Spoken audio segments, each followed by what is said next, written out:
दोस्तों, आज की कहानी है बहू बेटे के लालच ने हमारा बंटवारा किया। दोस्तों, कहानी शुरू करने से पहले अगर आपने हमारे चैनल को सब्सक्राइब नहीं किया है तो सब्सक्राइब कर लीजिए ताकि आपके पास पहुंचे हर नया वीडियो। किरण, सुना है तुम्हारे परिवार में आजकल कुछ खटपट चल रहा है। क्या संपत्ति के साथ तुम्हारे साथ ससुर का भी बंटवारा होगा? क्या तुम्हारे सास ससुर की जिम्मेदारी तुम लोगी? बहुत मुश्किल है यार।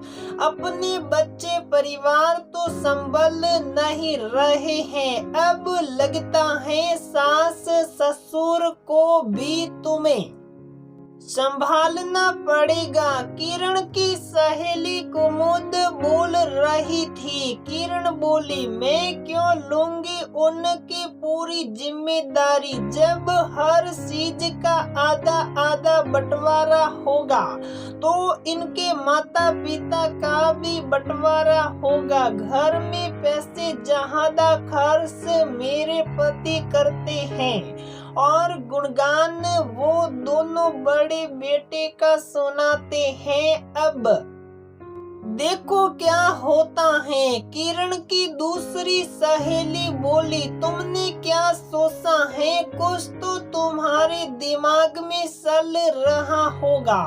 किरण बोली, मैं सोचती हूँ अपनी सास को मैं अपनी तरफ ले लूंगी, कम से कम मेरी थोड़ी मदद ही हो जाए, क्योंकि ससुर जी तो बस बैठकर खाएंगे, ये कम से कम घर के कुछ काम तो कर देगी। किरण के परिवार में जमीन जायदाद को लेकर खींचातानी चल रही थी। इन सभी मुश्किलों के कारण किरण के ससुर भानु प्रताप जी ने संपत्ति का बंटवारा करने का फैसला लिया। फिर ये मुद्दा उठा कि माता पिता किसके साथ रहेंगे। किरण की सास कमला जी बोली, एक जी। कैसे दिन आ गए जो माँ एक कोख से सभी बच्चों को जन्म देती हैं। आज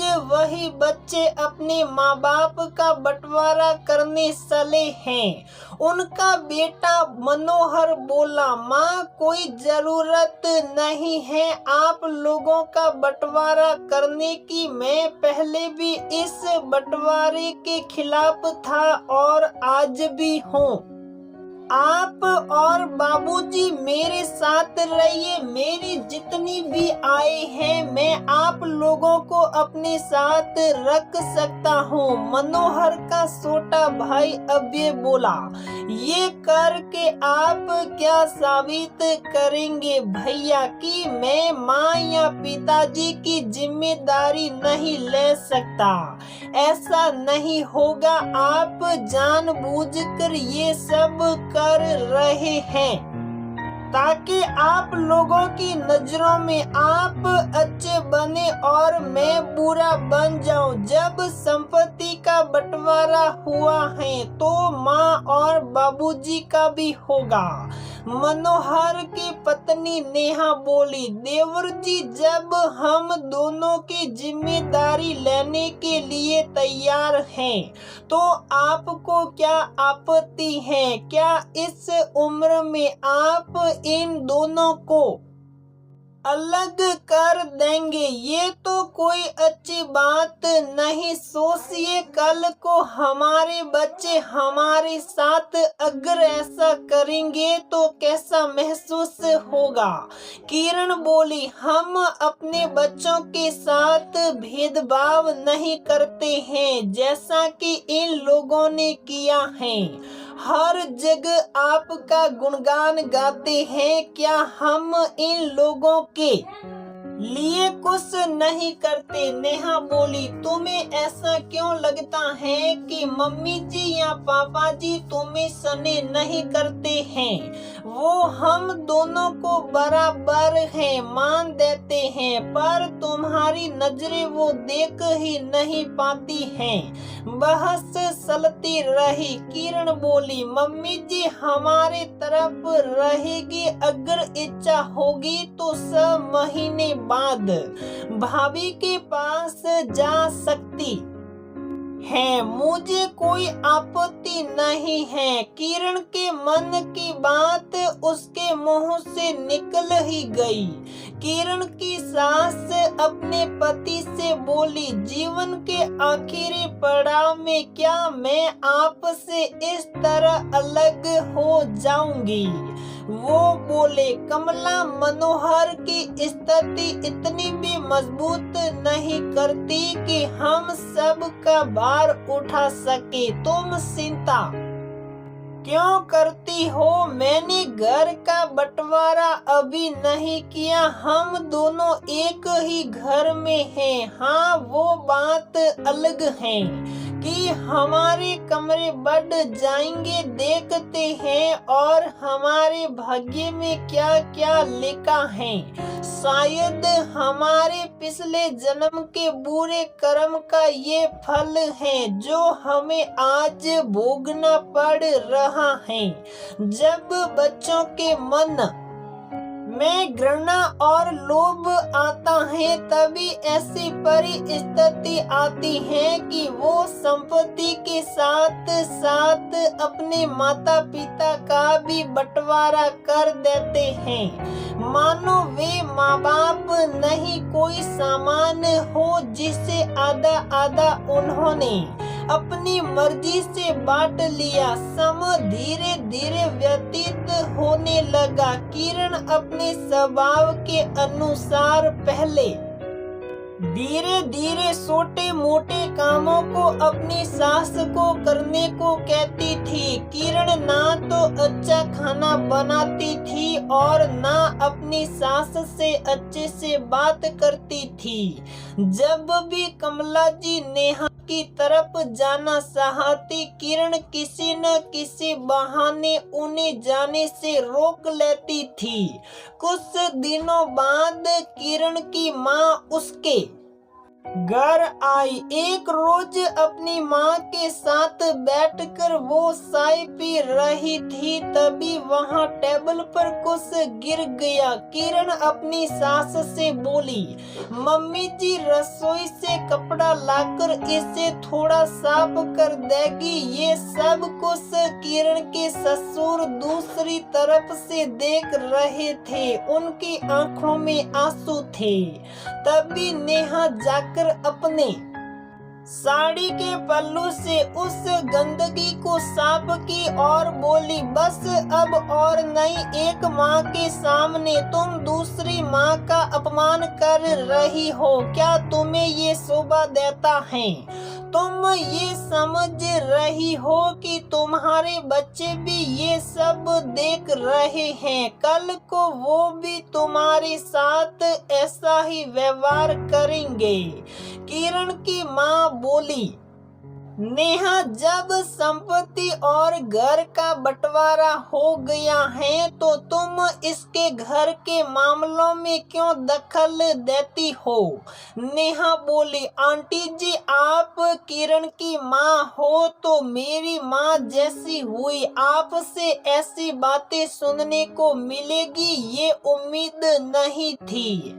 जब बच्चे गलत काम करते हैं तो हर उम्र में माँ उन्हें कान पकड़कर याद दिलाती है कि तुम गलत कर रहे हो। किरण की माँ बोली, मैं क्या बोल सकती हूँ? नेहा बोली, आप ना बोलकर इसकी गलतियों में भी इसका साथ दे रही हैं। जैसे आपने अपनी बेटी को पाल पोस कर बड़ा किया, मम्मी जी ने भी अपने दोनों बेटे को पाल पोस कर बड़ा किया है। हाँ, वो अलग बात है कि बेटा अपना फर्ज भूल गया और पत्नी के सामने माँ की इज्जत नहीं कर पाता है। किरण बोली, भाभी मुझे मजबूर मत कीजिए कि मैं आपका अपमान करूं। आप अपने घर चले जाइए। जब हर चीज का बंटवारा हो चुका है तो आप मेरे घर के मामलों में दखल नहीं दे सकती हैं। नेहा अपने ससुर जी के पास जाकर बोली, बाबूजी क्या आप ये सब देखकर चुप रहेंगे? वो आपकी पत्नी है। आपने अपनी संपत्ति का बंटवारा किया है, अपने आत्म सम्मान का नहीं। माँ जी की जिम्मेदारी आज भी आप पर है। अब आपको कुछ तो कहना ही होगा। नेहा के ससुर जी खड़े हुए और जाकर अपनी पत्नी का हाथ पकड़कर बोले, आज भी मैं इतना समर्थ हूँ कि तुम्हारे सम्मान की रक्षा कर सकता हूँ। वो अपनी पत्नी का हाथ पकड़कर अपने साथ ले गए। अगले दिन भी दोनों घरों में बहस चलती रही। उस दिन नेहा के ससुर जी ने कहा, मैंने संपत्ति का बंटवारा कर दिया परंतु ये घर आज भी मेरा है। अब ये बोला, बाबूजी बेहतर होगा इस घर का भी बंटवारा आप ही कर ही दीजिए या फिर मेरा हिस्सा दे दीजिए ताकि मैं कहीं और घर ले लूंगा। पिता बोले, जितना देना था मैंने तुम सबको दे दिया, अब आगे की जिम्मेदारी खुद संभालो। अब ये बेहतर होगा तुम अपने परिवार को लेकर अब किसी और घर में चले जाओ, क्योंकि ये घर मैं अपनी पत्नी के लिए रखा हूँ। तुम जैसे औलाद से बेहतर होता मेरा एक ही बेटा होता। तुम अपनी पत्नी और सास का सम्मान कर सकते हो पर अपनी माँ का सम्मान संभाल नहीं सके तो तुम्हें इस घर में रहने का अब कोई अधिकार नहीं है। आखिरकार अभ्य को वो घर छोड़कर जाना ही पड़ा। पिता ने उस घर को अपने आने वाली पीढ़ियों के नाम कर दिया। अभ्य जिस हिस्से में रहता था उसको किराए पर लगा दिया। अब किराया और उनके पेंशन से उन दोनों की दवाइयों और खर्चों का इंतजाम हो जाता था। अगर किरण की माँ ने उसकी गलती पर उसे समझाया होता या उसकी सहेलियों ने उसे सही सुझाव दिया होता तो आज उसके परिवार का इस तरह से बंटवारा नहीं होता। कमाई कम हो या ज्यादा हो, जब परिस्थिति खराब होती है तो परिवार एकजुट मिलकर थोड़े में ही अपना गुजारा कर लेते हैं, परंतु इस तरह माता पिता का बंटवारा नहीं करते हैं। दोस्तों, माता पिता जहां 4 बच्चों को जन्म देते हैं, बच्चों के प्रेम में वो जब बंटवारा नहीं करते हैं तो बच्चे बड़े होकर आखिर क्यों माँ बाप से अपने लिए ज्यादा चाहत रखते हैं। आगे वो माता पिता का ही बंटवारा कर देते हैं।